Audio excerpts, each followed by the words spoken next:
of the 2021 MLB Draft, the Seattle Mariners select.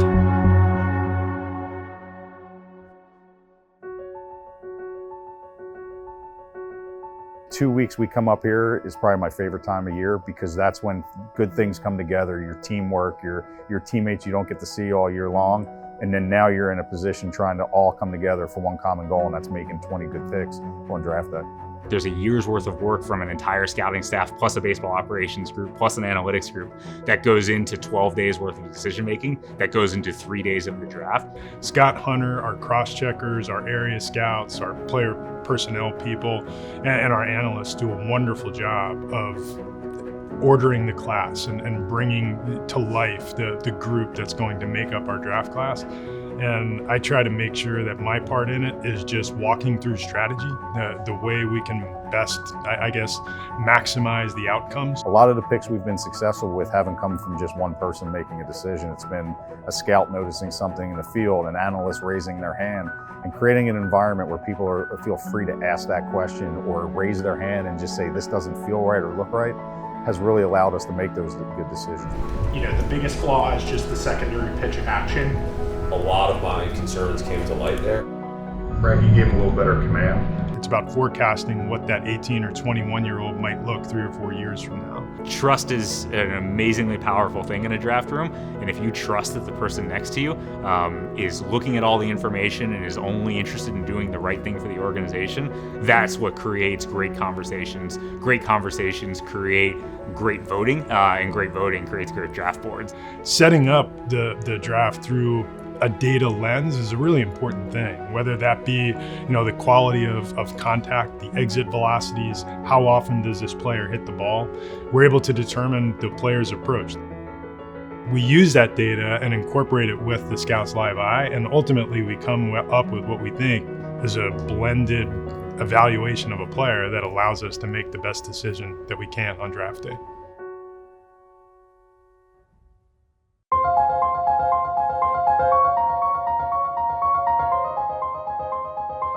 Morning, guys. Good morning.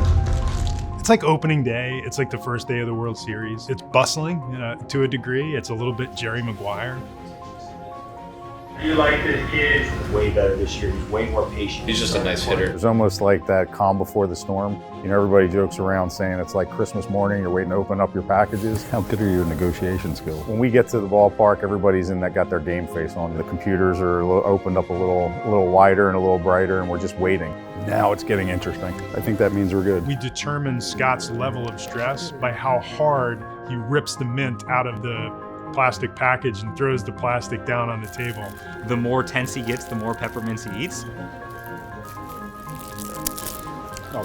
If you allow draft day to get away from you, you can make some poor decisions, but we've done an outstanding job of just buying into, let our work speak for itself, let's sit back, do a good job, and then we'll make opportunities happen once them align on the board. With the 12th pick of the 2021 MLB Draft, the Seattle Mariners select Harry Ford, a catcher from North Cobb High School, Ackworth, Georgia.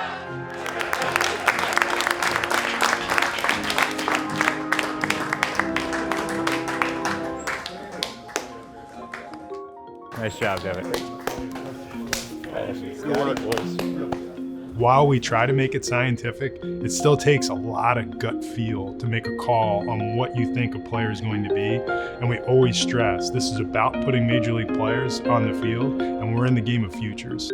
I love this kid. Russell Martin for me. Oh, good. Bringing the ingredients together to make a clubhouse that works well together with talented players. Really excited. Harry Ford was someone that we talked about starting in January. I think you always worry, but you start getting information as the day goes on. The agents start flying around and telling you who's going before you and after you. But we had a pretty good idea about halfway through the first round, or halfway through the first hour, I guess, that Harry was going to be our guy. And I know when Scott calls the players and welcomes them to the Mariners, it's amazing the emotion that they feel. He did send me his cell phone. We just give him a call and then we'll go. Harry Ford, Scott Hunter, how are you? You sound like you're having a pretty good day. Welcome to the Mariner family, brother. Enjoy the night, man. Not too many people get to have a day like you just had. All right, Harry, talk to you soon. Bye-bye. That's pretty awesome. He's laughing, he's crying, it was awesome. Yeah. Zoomer. There's a Zoom room now? Yes. Wow.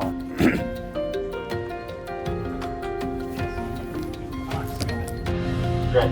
Take it away, Scott. We're extremely excited about Harry Ford, high school catcher. I think he's got his Mariners gear already on and ready to go. How excited he was. This has definitely been one of the greatest moments of my life, and also 100% the most stressful moment. A great experience, stressful experience, but I'm just glad to finally, have a team that I can call mine.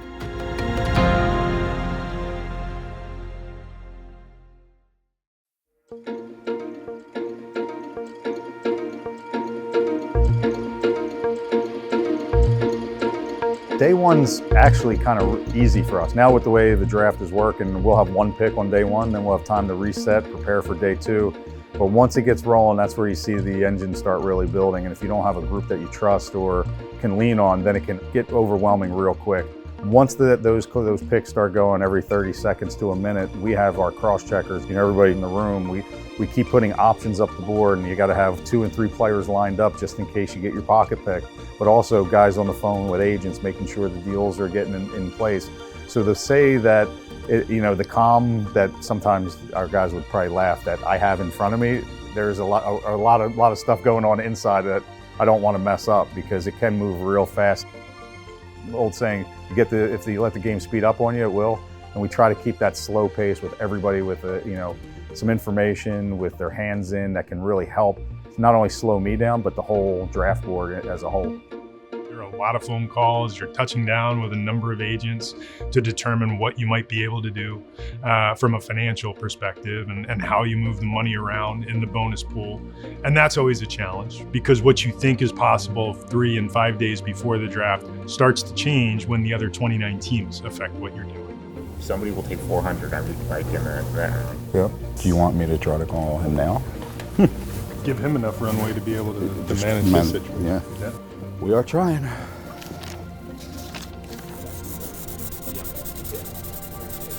Justin, where are the Cardinals number behind us? Because I know that's one team that was calling them. Information change, we change with it.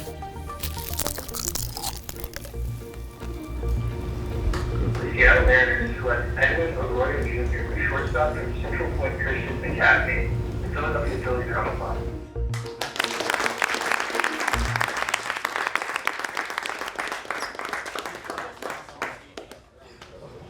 Not pick it up. I'll text him. He's not picking up. I'm going to check in with Joel Wolf on Morales too. Okay.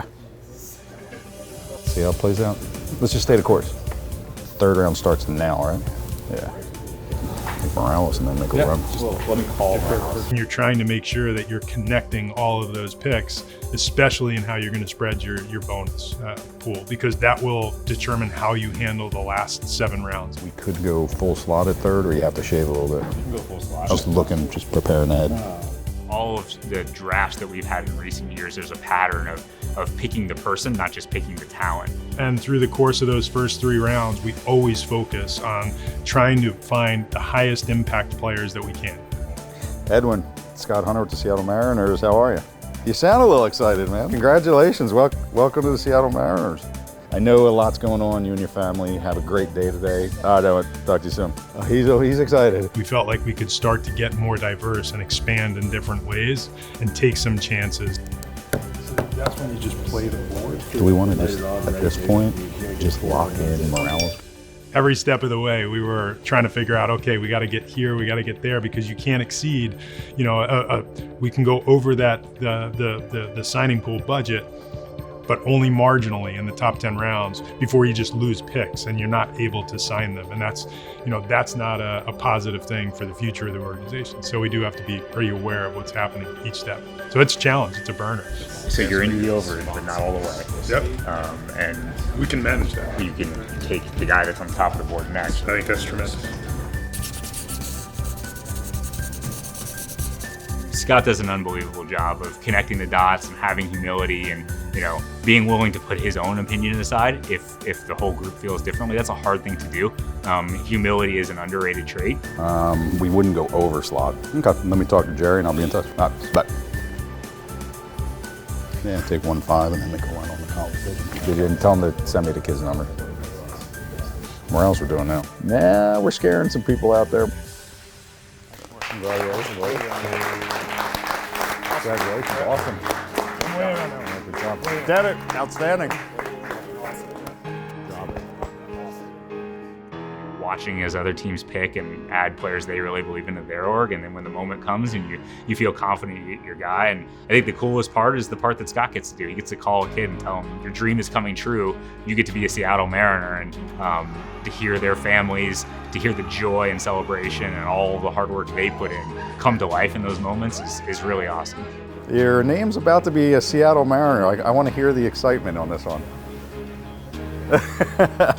No, that's great, man. I'm really excited about it. I know we met in the offseason. You made a huge impression on us. I think you are going to be extremely excited. The way you're wired as a pitcher and your thought process on how to do things.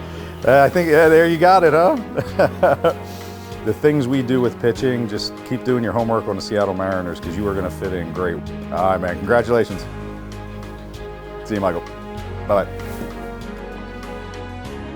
There were some picks ahead of us that we just weren't sure of, and everybody's texting, and other teams will give you, what they're doing like 30 seconds before the name is, like unless you have a real good friend in the game. But there was a couple of spots that we went, whoa, that just happened, and you have to always be prepared for those moments. So leading up to draft day, it's like when I was playing, you get the butterflies in your stomach. The same thing still happens, and I guess that's what's so addicting about what we do. It gives you that feeling like you're still playing. And waiting for that moment to be, okay, am I prepared for if this happens or that happens, is what we're all about, is just the preparation part of it. But the nerves do come in because you still just don't know until about 30 seconds before what other teams are going to do. Check in on Colin. If I got up to 150, would you consider it? He would? Oh, yeah. 150. How about the call? Way to stay together right there. You definitely, you right there, you were. I double-handed that one. Ice water.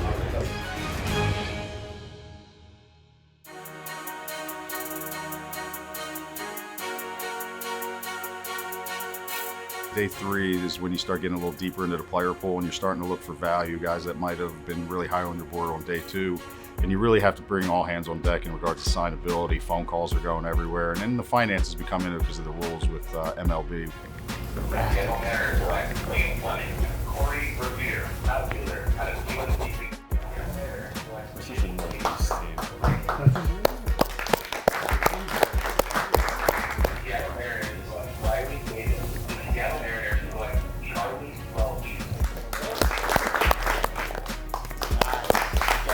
Scott has leadership, he has a great scouting eye, but he also has humility, and I think the whole room really respects those traits about him. 94-98, Jolie, better be good. He's a great person.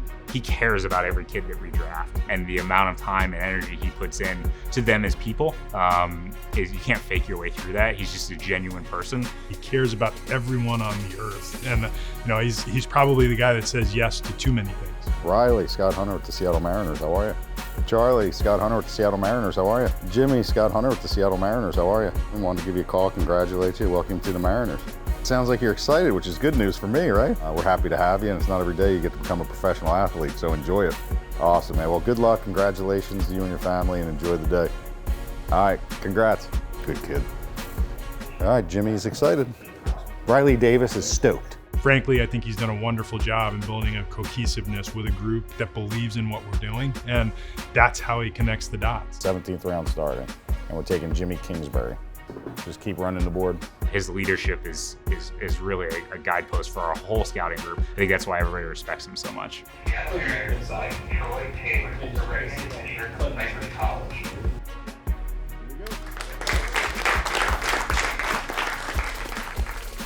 Good job. All right, hey everyone, questions for Scott? Yeah, I couldn't be more proud of our staff. Everything they've done to go above and beyond to make this draft class and this draft season to really run, I couldn't be more proud of them. We were really aggressive. We wanted to go in this year. Just watching from the sidelines before we started the travel season, we saw this draft was going to be a little higher on high school hitters. And as you've seen what we've done over the last 4 years here, we've really done a good job in building our organization up. The work we're doing, really opening our minds to better conversations, handling more information, doing stuff from remotely. Now we're in the field, we're seeing players, and we're writing reports, but we're open to hearing new opinions and new information. And that is such growth over the last 5 years. I can't believe I'm sitting here saying those things and listening to Jesse and the stuff we've talked about and the stuff behind the scenes that Jerry's been teaching me. To hear it come together in a room to make good decisions is really a proud moment for me. He definitely got emotional. He almost started to cry. You can't fake that kind of care factor, and Scott, I think he really spoke from the heart about how much the whole group means to him and the organization, and it was awesome. Yeah, I'm probably the Dick Vermeil of scouting directors. I get a little emotional. I don't know if it's a lack of sleep or not. I feel really fortunate to have drafted 20 great kids and bring them into the organization, and we'll look up 4 or 5 or 6 years from now and hopefully see a lot of success in the major leagues from the work we put in all year round. Nice job, Frank. Every one of those players is a celebration of our process. When you put as much time and effort and care and love into what we do, we try to make every one some type of celebration. So we really set out with a plan to be in discipline, build up our system at the higher levels, take a shot here and there when we can, but really don't stray far from what we know, who we believe in, who we think can move to the top of our organization fast, and you're seeing that now. I always think we do well in the draft, which makes me just like 30, general managers. You walk out of that room feeling like you nailed it, and we did. We feel like we nailed it.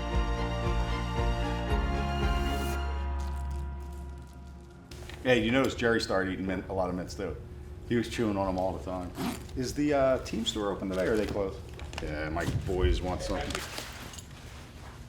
I know you get uncomfortable with this, but I do it every year to you. I'm coming in for it. I appreciate you as always. Thanks, all right. Well, thank you guys. I'll be in touch soon.